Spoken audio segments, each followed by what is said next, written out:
Chapter 1. The Hunt Begins.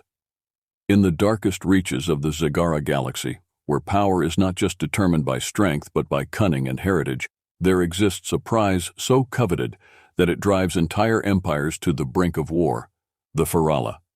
These human-like girls, engineered by forgotten civilizations, are the ultimate resource, possessing pheromones so potent that they can alter the biology and minds of those around them. Entire worlds have fought for control of these beings, for those who can harness their powers stand at the apex of galactic dominance. The planet of Noxer is a hostile world, covered in dense jungles teeming with bioluminescent predators, poisonous plants, and unpredictable weather patterns. It is here, in this unforgiving environment, that the Farala were last sighted. Rumors have spread like wildfire across the galaxy.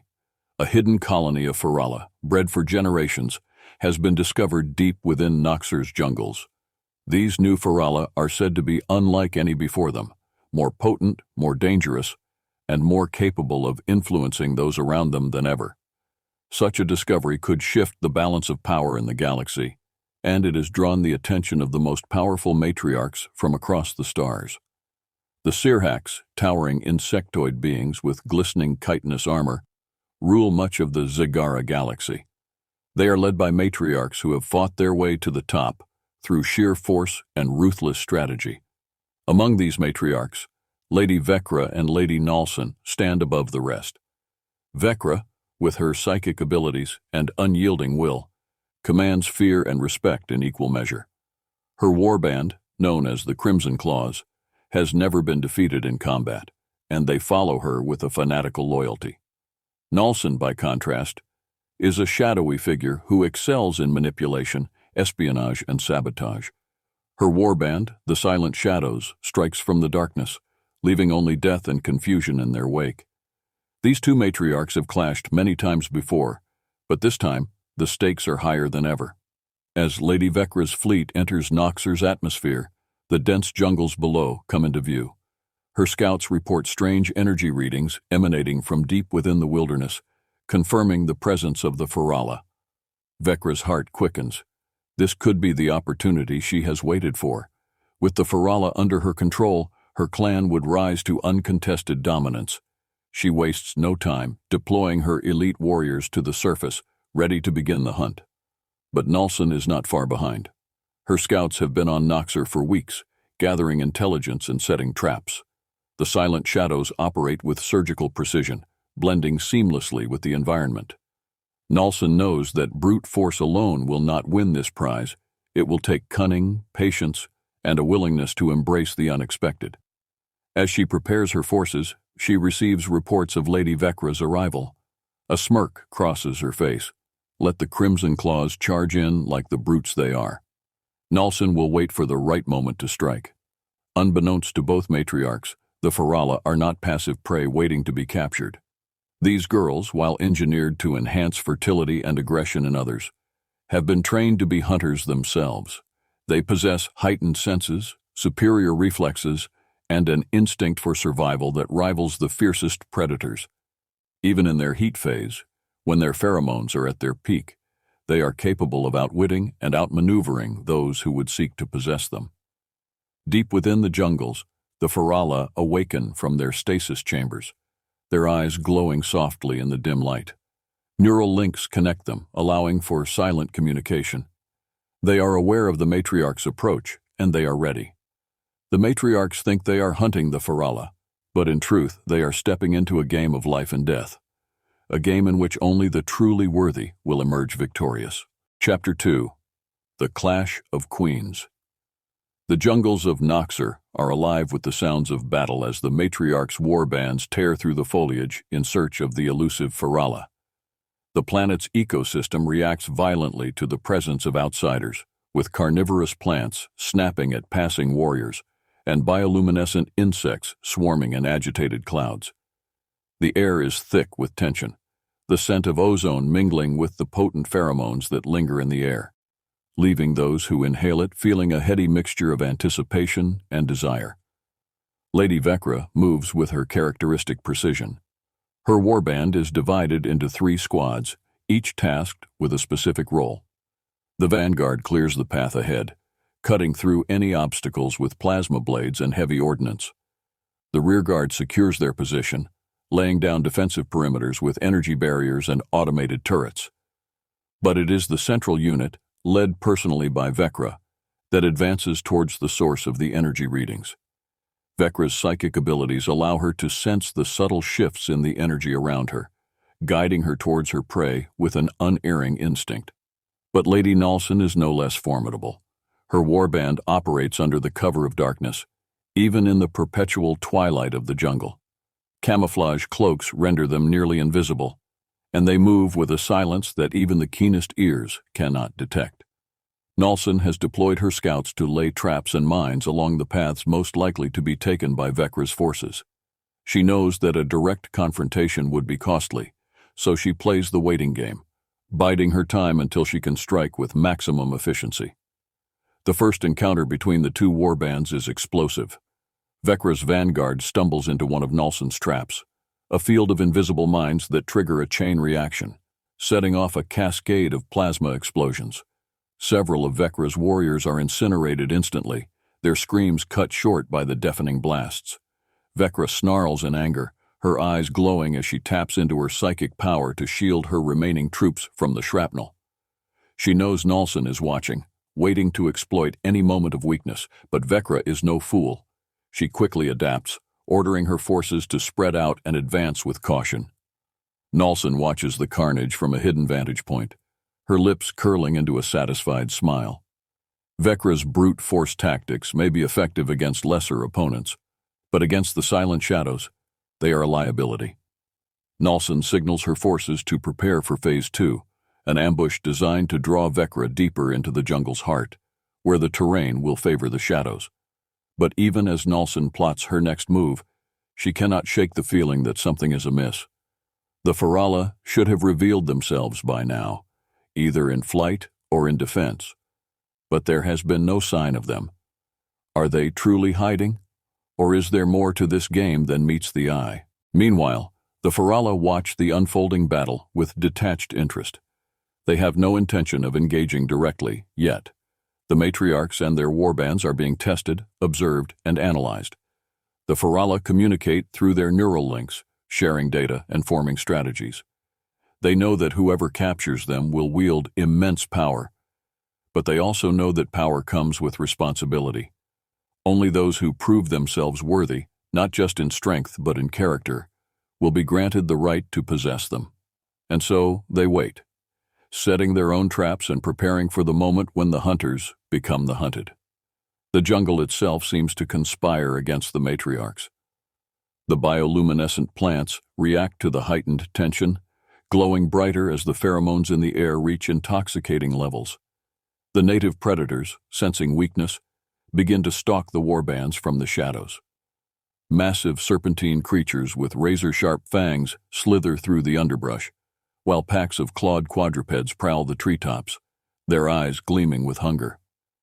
The Matriarchs are not just fighting each other, they are battling the very planet itself. As the night drags on, the first direct clash between Vecra and Nalson's forces occurs in a clearing illuminated by glowing fungi.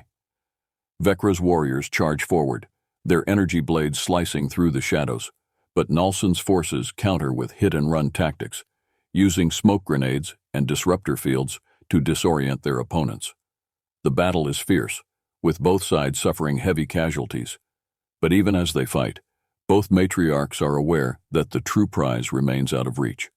The Farala are close, so close that their pheromones are practically overwhelming the senses, but they remain hidden, watching, waiting. It becomes clear that this is not just a battle of strength, but a battle of wits. The Matriarchs must adapt or be outmaneuvered. Vecra, ever the strategist, orders her forces to push forward despite the losses, reasoning that brute force may yet flush out the Farala. Nalson, meanwhile, pulls her forces back, using the jungle's natural cover to regroup and reassess.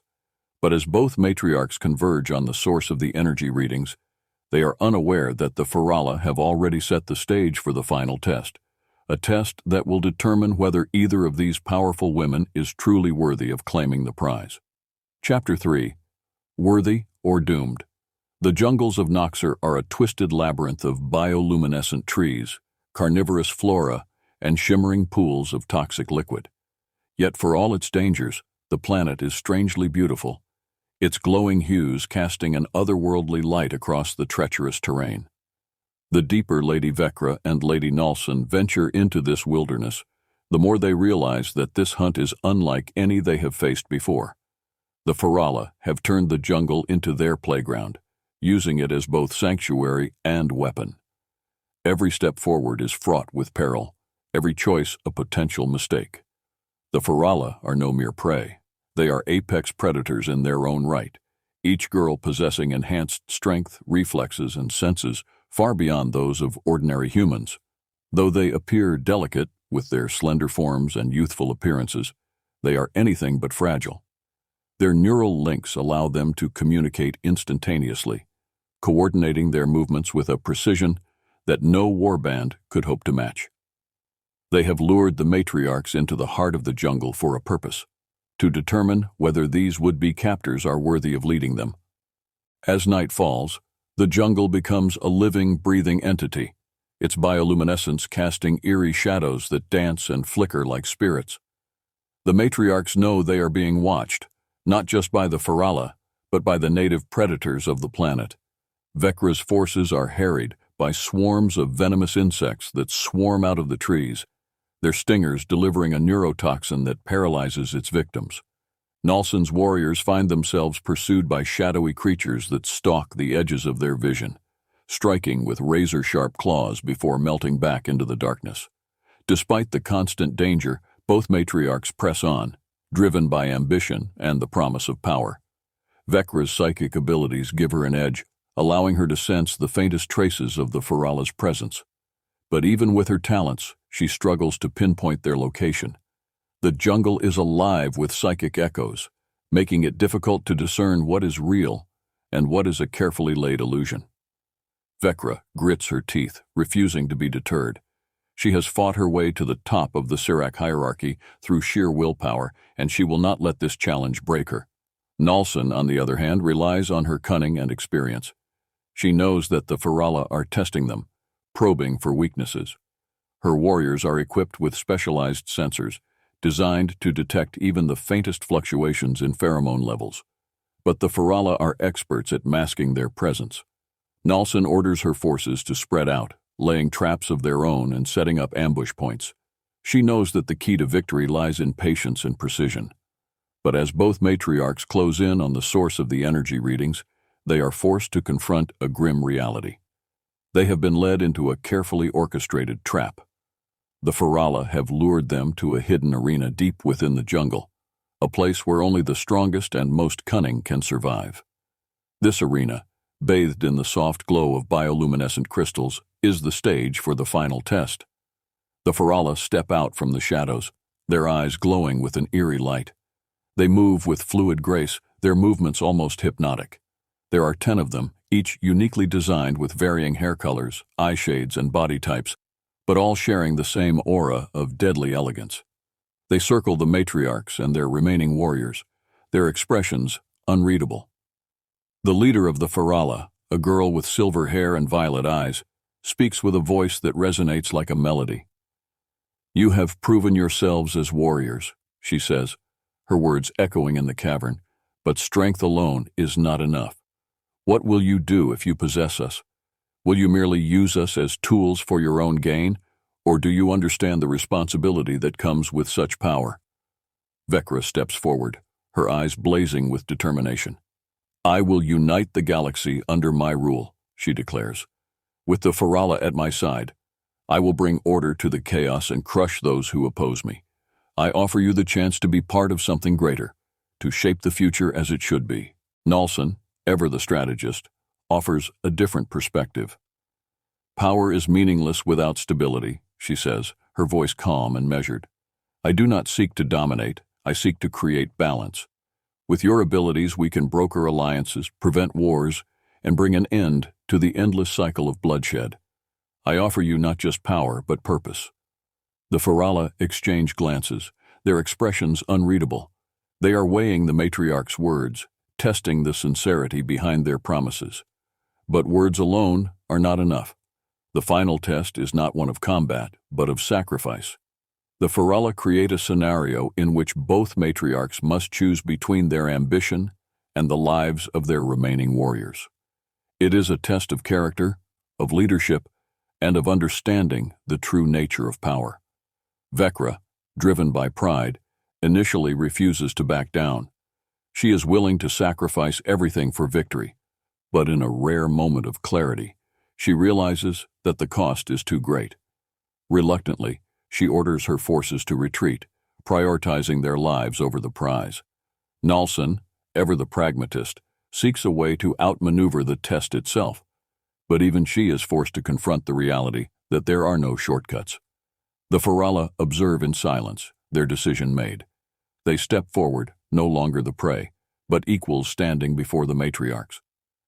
You sought to claim us, but now we choose who, if anyone, is worthy of leading alongside us, the leader of the Ferala declares. We will not be owned or subjugated. We will stand as partners, forging a new path in the galaxy together.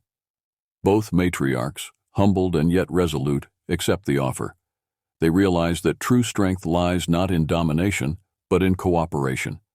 The galaxy will never be the same again, as a new force emerges, one that combines the fierce resolve of the Matriarchs with the unyielding power of the Ferala.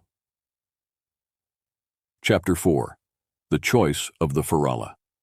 The final confrontation takes place in the heart of the Ferala's hidden sanctuary, a massive crystalline cavern glowing with ethereal light that pulses with a soft, rhythmic energy.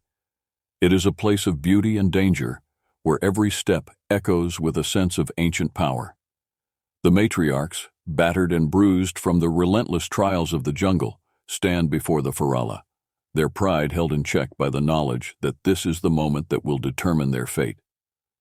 The leader of the Ferala steps forward, her silver hair catching the light as she regards the Matriarchs with an intensity that belies her delicate appearance. You have both come far, and you have both proven yourselves worthy in your own ways. But the time has come for us to make our choice. We will not be slaves, nor will we be mere tools in the hands of others. We seek partners, those who understand that true power is not taken, but shared. Vecra, her eyes still blazing with ambition, is the first to respond. I have no need for platitudes, she says, her voice hard. I am a warrior, a leader. I have brought empires to their knees and reshaped worlds to my will. With you at my side, there is no limit to what we can achieve. I offer you the chance to be part of a new era, one where strength is the only law. Nalson, ever the diplomat, speaks next.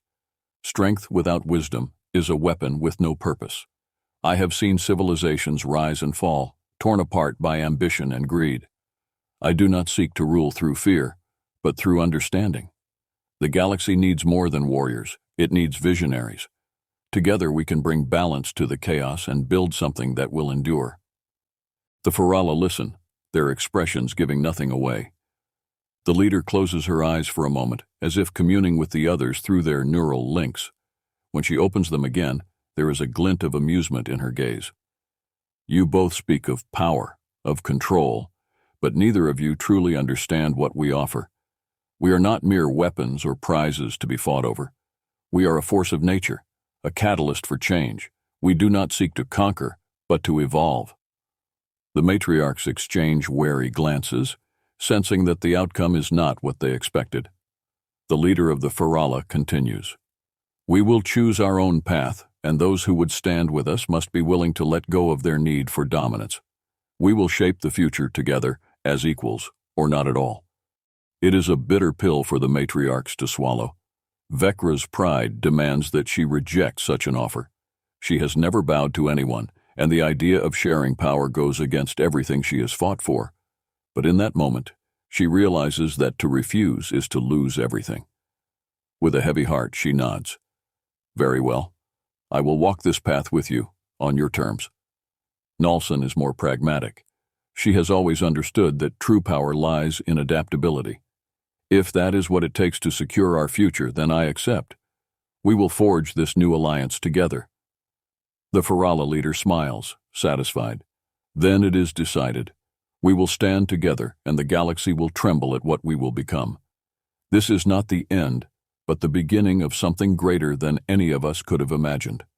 With the alliance sealed, the Matriarchs and the Ferala prepare to leave Noxer, their sights set on a future that none could have predicted. The galaxy watches in anticipation, for it is clear that a new era is dawning, one where the old rules no longer apply, and where the line between predator and prey is forever blurred. The hunt is over, but the game has only just begun.